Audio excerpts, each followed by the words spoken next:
한때 세계 경제의 중심 미국에서 MP3 최강자로 떠오른 한국의 중소기업. 시장 진출 6개월 만에 점유율 1위를 차지하며 아이리버는 무섭게 성장했다. 이제껏 보지 못했던 삼각형의 MP3 외형은 단박에 소비자 마음을 뒤흔들었다. 저희끼리 얘기하는 말로 그냥 꾸겨 넣어라는 명언이 있는데 어떤 디자인이 있으면 그 디자인 안에서 제품의 어떤 그 개발을 다 맞추는 형태로 저희가 진행을 했었습니다.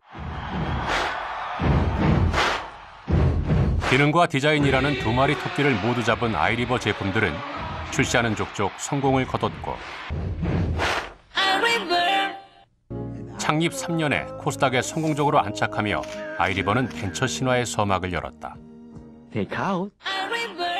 순식간에 회사가 컸습니다. 그리고 국내 시장에서 마켓 쉐어 거의 70%까지 올라갔다가 2005년 그 하반기부터 그 야심차게 준비했던 모델들이 해외 시장의 참패를 맞으면서 애플은 파격적으로 저가의 아이팟을 출시하며 아이리버를 밀어낸다. 특히 아이팟과 연동된 음악 구매 사이트인 아이튠즈는 새로운 비즈니스 모델로 평가받았고 이 둘의 조합은 매우 성공적이었다. 애플의 공세에 아이리버는 공격적인 광고를 선보이며 미국 마이크로소프트와 전략적 제휴를 맺으며 대응했다. 결과는 그렇게 좋지 않았습니다. 이유는 그 음악을 중심으로 하는 생태계 전체를 구성하는 데 포커스를 못 맞추고 제품에다만 포커스를 맞췄기 때문에. 해외에서 국내로 눈을 돌린 아이리버는 생존을 위해 다양한 분야로 사업 범위를 넓혀 나가야 했는데 2007년 아이폰의 등장으로 MP3 시장이 아예 죽어버렸기 때문이다. 아이폰으로 시작된 스마트폰 열풍 속에서 아이리버는 5년간 적자에 허덕였다. 추락의 순간 아이리버는 새로운 시장을 발견한다. 콘서트형 음악방송에 열광하는 관객들을 보면서 값비싼 음향기기에 대한 새로운 수요를 일궈낸 것이다.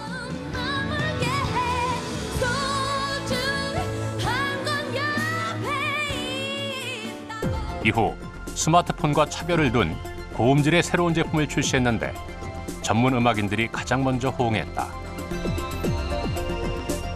구멍이 숭숭 뚫린 그냥 모양만 번지르르 하지만 속이 비어있는 강정 같은 음악을 들려줄 것인가 라는 생각을 하면은 결론은 간단하거든요.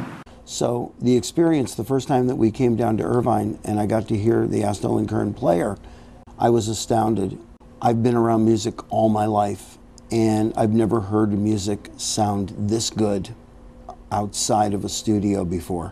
포터블 MP3 플레이어가 시장에서 비싸야 한 10만 원 중반 정도 하는 가격인데 저희가 무려 70만 원이라는 가격을 책정을 했습니다. 그게 과연 시장에서 반응이 올까라는 게 가장 큰 두려움이었는데 첫 제품 출시 후 2년간 세계 가전 박람회를 돌며 시장 반응을 살폈다. 그리고 이들의 전략은 적중했다. 높은 가격대에도 소비자들이 몰렸다. 특히 유럽 등 해외에서의 반응이 더 뜨거웠는데 단순하지만 예쁜 디자인이 더해진 제품은 세계 시장에서 좋은 반응을 얻었다. 대형 오디오 장비로 듣던 고음질의 음악을 스마트폰 크기의 휴대용 기기로 감상할 수 있다는 점에서 소비자와 시장을 움직였고 아이리버 부활의 1등 공신이 됐다. 그리고 지난 8월 대기업이 아이리버의 투자를 결정하며 기사 회생의 기회를 잡았다. SK 같은 경우는 기존의 음원 서비스와 그리고 이제 여러 네트워크를 가지고 있기 때문에 앞서 이제 아이리버만의 독자적인 생존이 좀 한계가 있었다면은 대기업 안에서의 다양한 비즈니스를 연결했을 경우에는 새로운 비즈니스 창출이 가능할 것으로 보입니다. 지난 10월 인천 아시안게임 경기장. 사람들의 관심은 단연 아이리버의 새 제품에 집중됐다. 그리고 새롭게 출시된 제품에 소비자들의 반응은 뜨거웠다. 일반 듣던 그런 곡이랑 좀 다르게 막 콘서트장 온 것 같은 그런 느낌도 있고 서라운드가 되게 좋더라고요. 아이리버에 대해서는 우리가 굉장히 많이 배워야 되겠다. 우리가 가지고 있는 것은 사실은 자금력, 뭐 이런 부분들, 마케팅력 뭐 이런 건 있겠습니다만 한 사람이 굉장히 많은 역할을 담당을 해냅니다. 그것도 굉장히 우수하게 세계적으로 가장 앞선 품질들을 만들어내고 하는 이런 부분들을 보면서 가능성이 상당히 크다. 인수 과정에서 아이리버의 우뚜기 정신은 뛰어난 제품보다 더 높게 평가받았다. 그리고 잊혀져 갔던 아이리버는 국제 박람회를 주최하며 세계 시장의 주도권을 다시 잡기 위한 첫걸음을 내딛었다. 포터블 하이엔드 오디오 시장이기 때문에 그 각종 자기들끼리 회사들끼리 가지고 있는 그 정보와 회사들끼리 보고 있는 이 미래가 어느 정도 맞춰 들어갈 때 이 시너지가 날 거다라고 다들 생각하고 있는데 그걸 공유할 장이 없었거든요. 그런데 아무도 그걸 스스로 먼저 하지는 않았기 때문에 저희가 좀 해보려고 의지가 있었던 거고요. 실제로 결과는 상당히 좋았습니다. 모두 끝이라 말할 때 끝날 때까진 끝이 아니라며 쉼없이 달려온 아이리버의 사람들. 위기 속에서 더 단단히 결속했던 아이리버는 2014년 다시 벤처 신화의 새 역사를 써내려가고 있다.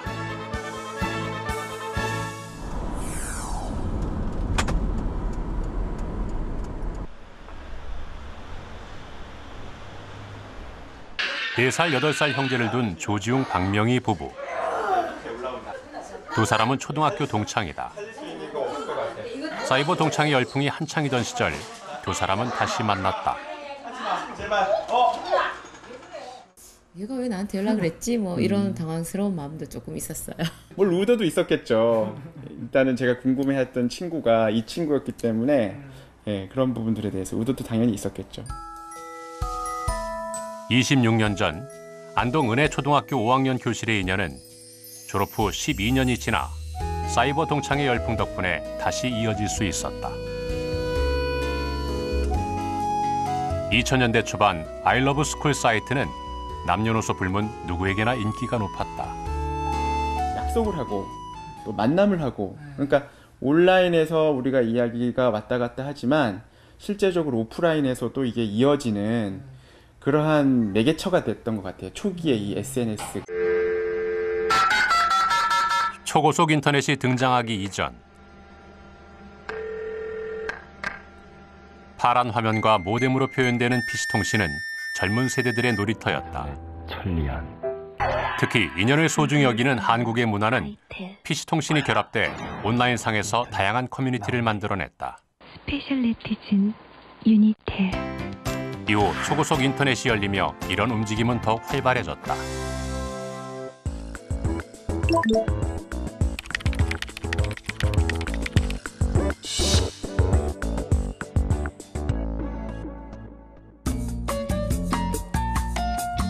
싸이질이라는 신조어를 만들어내며 남녀노소에게 인기를 끌었던 싸이월드. 마치 집에 놀러온 친구들에게 앨범을 보여주듯 온라인상에 사진들로 미니홈피를 꾸밀 수 있게 한 싸이월드의 서비스는 전 국민의 사랑을 받았다.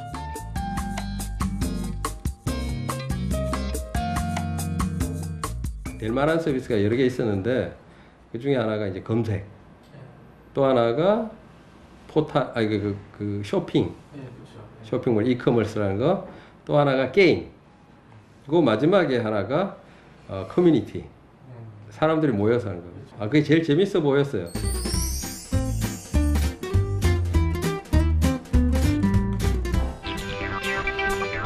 (2007년) 전 세계에 타전되는 미국 CNN 방송은 한국의 앞선 IT 문화로 싸이월드를 집중 소개하기도 했다.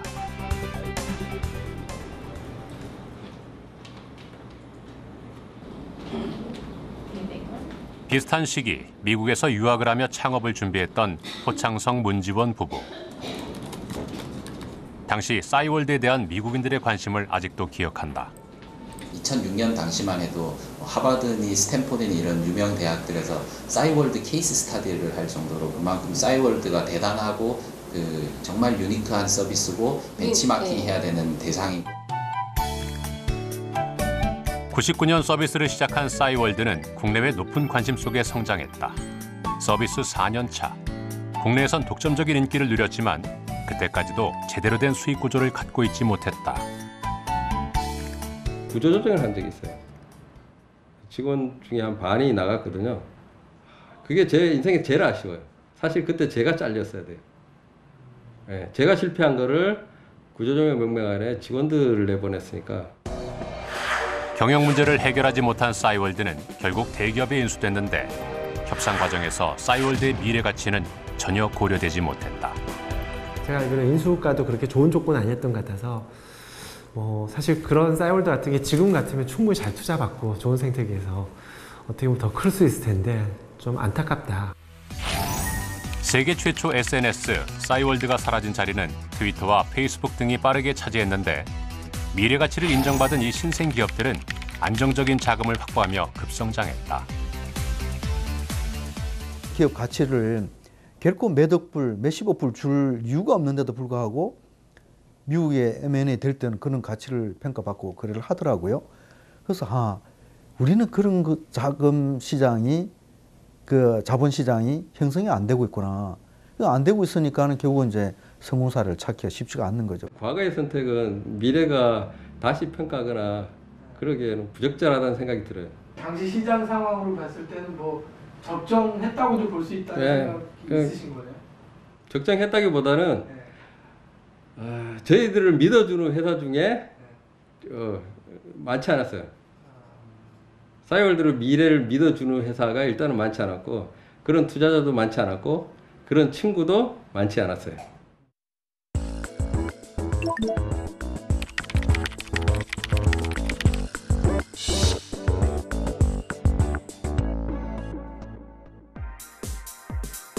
인터넷 무료 전화 서비스 스카이프는 현재 글로벌 시장의 막강한 지배자다. 그런데 이 기술은 이미 15년 전 국내 벤처기업 세롬기술이 세계 최초로 선보였던 기술이었다. 전화기 100년 역사가 세롬기술로 바뀔 거라는 기대감에 온 세상이 들썩였던 시절. 세롬기술은 코스닥 시장의 황제주로 떠오르며 벤처 신화의 탄생을 알렸다. 국제전화를 무료로 쓴다는 것 같은 그런 대중적인 관심을 받으면서 코스닥에서 주가도 엄청나게 급등을 했었고. 코스닥 상장 후 6개월 만에 137배로 오른 주가는 끝을 모르고 연일 상승세를 달렸다. 여기다 새로운 기술에 투자했던 유명 배우의 투자 성공담이 더해져 벤처 기업가에 대한 위상도 덩달아 높아졌다. 벤처에 종사하시는 분들이 배우자감으로 선호하는 그 순위가 굉장히 많이 높아졌습니다. 그래서 그 2000년 초반에는 정말 정보통신이라든지 그런 벤처 기업에 다니시는 분들이 배우자감 선호도 1위까지 간 그런 횟수도 있었어요. 소개팅도 하고 있었는데 그 당시에는 어떻게 보면 이제 벤처 창업가 하면 인기가 좀 있었던 것 같아요. 실제 벤처인들이 잇따라 유명 여자 연예인과 결혼하기도 했다. 코스닥 광풍이라고 어떻게 보면 좀 너무 기업 가치들이 이제 묻지마 투자식으로 좀 이렇게 주가들 너무 이제 거품을 이제 가지게 됐던 게 하나 있고요. 긍정적으로 말하면 막 열정적으로 일하는 상황이었고 어떻게 말하면 또 테헤란도 이쪽에 술판이 밤마다 벌어지고. 이렇다 할 수익 모델이 없었던 90년대 벤처 기업들은 닷컴 열풍이 꺼지면서 주가 하락과 함께 자금난에 봉착한다. 이 과정에서 황제주 세롬기술은 특히 타격이 컸다. 지어 떠나면서 이제 솔직하게 말씀드리고 싶은 거는 뭐냐면은 저희가 갖고 있는 도전과 뭔가를 어떻게 해서는 잘해보려고 자꾸 하는 그건데 마치 니네 회사는 그게 정당화시킬 수 있는데 주가를 저희가 언제 우리 회사가 주가가 이래야 된다, 기업 가치가 이래야 된다, 우리 직원들이 그렇게 해야 된다고 얘기한 적 없거든요.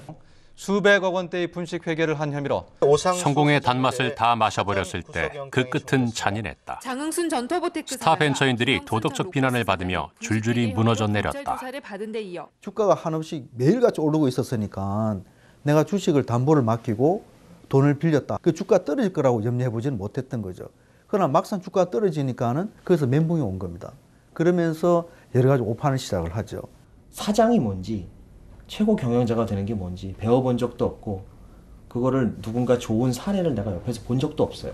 그 전에 이야기 들었던 무슨 이병철, 무슨 뭐 정주영 이런 사람들은 다 너무나 옛날 사람들이죠.